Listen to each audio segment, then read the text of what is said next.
As a YouTube shill-douching scrub, I've noticed that I provide little to no value to society, and I know that inside, deep within there, and somehow I make money enough to feed myself and buy camera gear, of course, through my own affiliate links. That's legal in some states. Today we just talk about the mental side of YouTube with warfare changes, the panic. Whenever YouTube makes a switch, I die inside, and then I rewrite my brain, and then also the practical side of DaVinci editing, some stuff I figured out, PC life. It's gonna be a weird video. All I want is the perfect camera.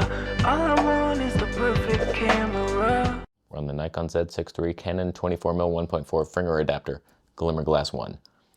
No red LUTs allowed, just regular Nikon LUTs. Every day, I wake up and I'm just like, thank you so much. I love my job. This is the best. Thank you, man. God. I'm just like so happy to do this. I love doing this. I'm always thinking of what to do, what videos to make. I'm writing with my purple pen. That means you're a king, purple. And so like you're writing stuff, always thinking, I love this job. Couldn't be better. But every now and then, the panic sets in. I'm always wondering, am I going to have my entire channel deleted one day, and what the hell would I do if that happens? On the health side, I'm reading a lot of positive books lately, and it's all just like, we control our reality. You have to have a desire in mind, and as long as your desire benefits the whole of humanity, it will come to you. So I'm reaching, I'm happy, I'm doing what I love.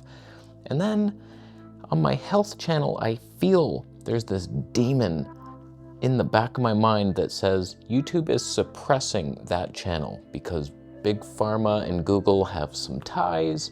I promote alternative health meds, and usually that stuff is not promoted by Big Pharma. So I have this divide always. I'm just panicking like, oh my God, are they gonna erase me in the middle of the night?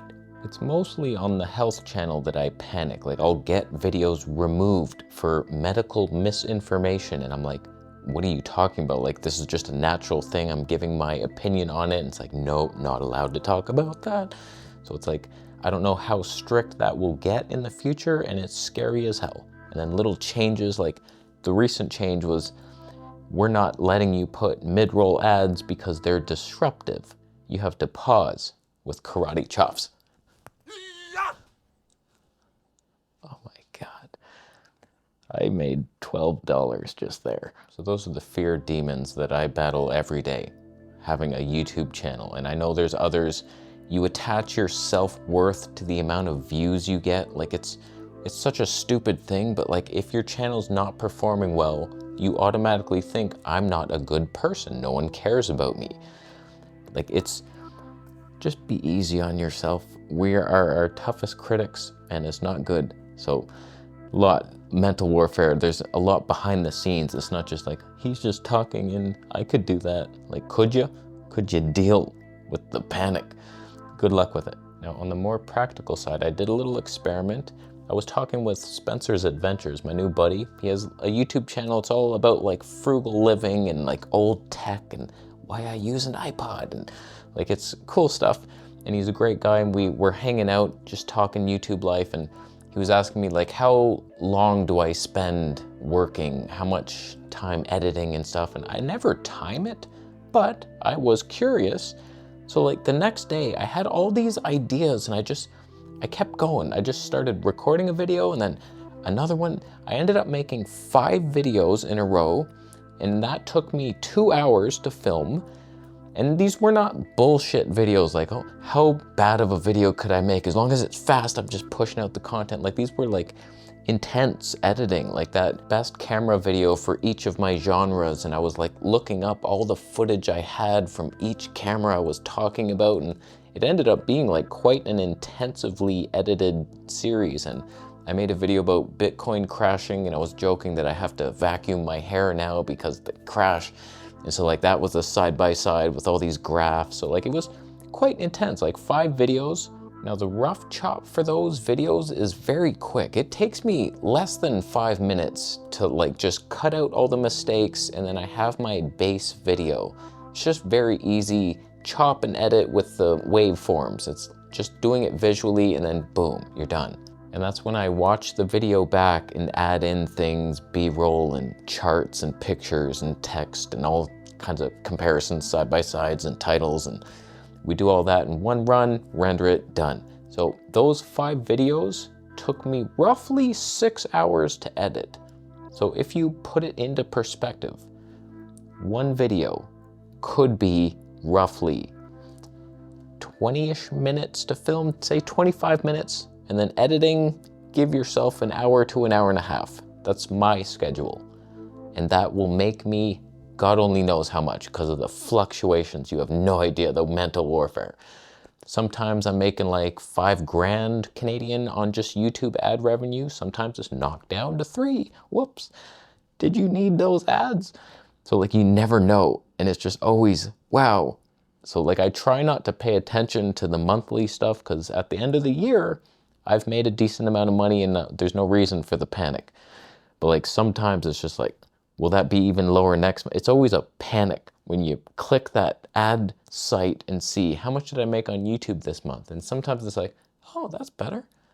Oh God, why? Like it's the most I've ever made YouTube ad revenue was $9,000. And that was many years ago, and it's never been that high since. It's always been lower. So like this 3,000, that was a funny joke, thank you. Because I used to make that back in like 2016, I think. So like, you think you're growing your YouTube channel, and that's the battle I have every day. It's like, they kind of hover, and sometimes the views are way less than it even used to be. And then you doubt your whole self-worth, and it's pain. It's pain and misery, but we push on. Someone might watch the show in the future. You'll share it with your grandma. She'll subscribe.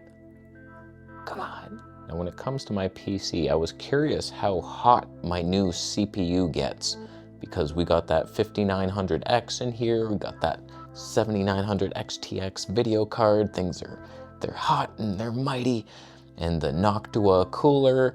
And so things get kind of hot, but they're pretty good. So I rendered a video, and then I opened up my metrics here, and I was just peeking around. It's like we're hovering pretty low, like decent.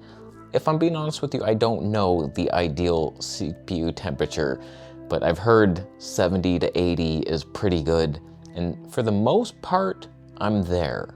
We're doing pretty good. We're all just rendering a super intense video. It's maxed out here. CPU is only actually working 30% if it was a foot, but the GPU is maxed. And so there were times where it peaked around, I think 83-ish, 82 degrees. And that's with my Noctua cooler, because there's only one fan in there. The damn high profile RAM did not allow me to put a second fan. And thank you all so much for your wonderful suggestions of putting that fan on the other side that also doesn't fit, is even worse. And what would that even do at that point? You're just exhausting into the exhaust fan that's 2 inches away. Like, who are you even? So like, I have that 140 mil fan. I tried to put it up top. I was like, I'll just use that up top. Did not fit. I bought a 200 mil Noctua fan. I was like, I'm gonna put all Noctua fans in this thing. It did not fit because of my Noctua cooler in the way. So God help me. I was gonna do all kinds of stuff. So now I got a 120 mil Noctua in the back. I replaced the top 2 fans with one Noctua fan blowing down. So now it's mostly Noctua. And then the front 2 fans, they're 200 mil. I tried the 200 in the front and it would not fit. It was the dumbest thing. I buy the 200 mil Noctua fan and it doesn't come with freaking screws. It had these tiny little screws that you couldn't do anything with. These are thick ass fans, and my old screws were just short enough to not be able to make it. So I was like, you didn't even send me screws. So like, it might have fit in there. And then I would have bought 2 of them, if not 3, although it didn't fit up top. So what the hell was that? And the only other thing was these rubber things. Are you joking with that design? I have 2 of them right here. you're supposed to put this rubber thing in and pull it through, but like, how would you even do that inside of the case? It makes no sense. You're using pliers. There's no space anywhere. What kind of design is that? Just give me screws, you normal freak. These freaking rubber, I ripped one right off. Some guy on the internet was like, use needle nose pliers. I'm like, okay, cool. Boom, ripped off. Needle nose pliers are sharp. So a lot of pain and misery on that one. So we've settled with just the 2 fans, and things are silent now, for the most part. Somewhat. Pretty good. It's no Mac Mini, but it's way stronger than one.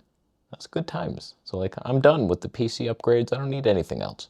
We're happy. The only thing that was plaguing me for so long was that when I play my video in YouTube, it looks different than Pot Player. For whatever reason, once I got this new video card, the AMD 7900 XTX, it looks too contrasty. It doesn't look like it used to look. It's different and it's terrible. So the fix to that is just playing it in Chrome browser. That just looks normal, and it's a good thing. I can speed it up, I can do all kinds of stuff. Usually when I'm about to release a video, I watch it at like 1.75 times speed because I've already seen the damn thing probably twice. And so like, I need to know if I said something like, oh, here's this affiliate product down below. And it's like, oh yeah, okay, I gotta link that or link this guy's channel or do whatever. So now I play it in Chrome and it looks normal. Pot Player, burn in hell. So that's life as a YouTuber. It's like, it's mostly fun and games and oh my God, I can't believe this is my job, this is the best, and you're trying to provide value to society, and even though you never do, you think you might one day. And then there's the whole just mental warfare side of not being in control of your videos and who gets to see it and what's the algorithm all about and what's gonna be promoted and are they gonna pick you? And sometimes they do. They've been very generous on this camera channel. Just constantly I'm getting, I don't know, I check it once a year because I don't like seeing how many views did I get this month. So once a year I check it, and like last year was what, 10 million? 10.2 million views last year across both my channels. And that was good. That was up from 8.1 million the year before. And then it was like 7.3 the year before, but 9.1 the year before that. So like, what the hell happened there? 2020, oh, that's funny. And then 12.3 the year before that in 2020. So it's like, what the flying hell? That's why we have to deal with this shit. It's like, oh, I'm working harder now and getting way less views. Like, I still haven't topped frickin' 2020. And 2019 was 10.1 million, and then like 9.8 as we were going back when I had, what, 90,000 subs on Vegetable Police and 19,000 subs on Camera Conspiracies, and I'm making more money on YouTube back then. So it's painful, but I make plenty enough. I make good money. It's still good. It's just this mental side of it where it's like, why am I doing worse and worse? And how do you motivate yourself to keep doing a job that's clearly failing on the spec numbers? But like, it's like cameras, specs aren't everything. Are you having fun? What's the total experience? Then you're good to go. We're fine. So YouTube, algorithm me up sometime, especially the health channel. That's my baby. Vegetable Police, he's helping people heal from chronic disease. That's my flower. Let it grow. Stop holding me back. But that's the belief I have to. No, YouTube's not holding me back. I'll be fine. I'm working on it. Failing, as you can see. So that's YouTube life in a nutshell. Don't eat nuts. It's too much high fat. It's very hard to digest. A little bit, handful here and there. How you doing? Bitcoin donations? Thank you. And then that crashing, that was fun. That was fun times. They're like, when there's a swing on Bitcoin, it's like I either make or lose like $80,000. It's fun. I like it. Are you subscribing for more videos? Share the video with your grandmother.